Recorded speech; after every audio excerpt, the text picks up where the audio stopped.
So, well, this is my third attempt at taking this. I'm a little rattled by what just happened this morning.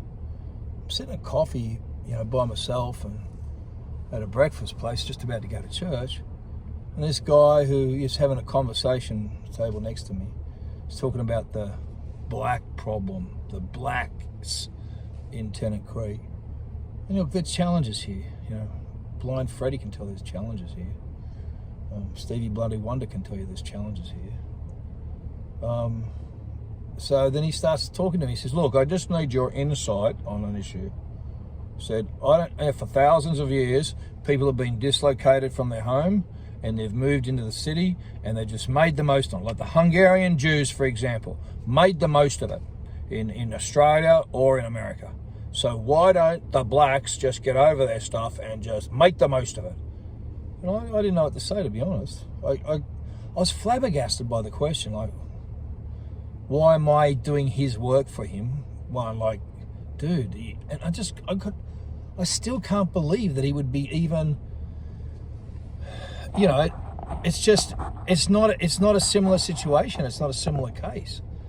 Just imagine you've had a property in your family for not 70,000 years, as some anthropologists say that Imbrani or Aboriginal culture goes back to. Not 50, 60, not even 1,000 years, but just say it's 150 years, 100 years. Okay, it was your great-grandfather's property, your grandfather's property, your father's property. You grew up there. This property had water on it. It had food on it. It had a shelter that you'd built on it. The whole family had raised. A very simple shelter, but it served your needs. It did everything you wanted to, and it was your land, your family's land, your memories were there, everything. Then one day, someone walks up and says, you know what, you've got water, we want your water, we're going to take you, and we're going to give you a really fancy cinder block house down the road. It's got no running water in it, it's got no electricity with it, there's no capacity to get food or grow food or hunt food, you're just going to be there, but it's in town. It's in town, and we'll give you sugar, and we'll give you blanket, and we'll give you a little bit of money every month, and you can buy alcohol for that, and it'll be great for you, won't it? It's not. It's an absolute cluster. And you would not like that. You know what you'd do?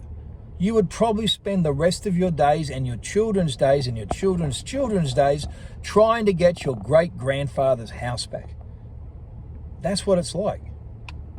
That's what it's like. But there's a whole continent of people who've had to suffer this and go through this. There's tens of thousands of people still dislocated every month, every year in Australia. You're talking millions of people over the course of history, not only slaughtered, but moved. And I don't know if it is an Umbrani issue. I don't know if we have to get over anything. I just can't understand why there can't be some empathy and understanding as to why it's not okay to take someone else's fucking house and expect them just to come to terms with it. Anyway, I'll go to church, rub me some Jesus on me, then go home and rub me some gum leaves.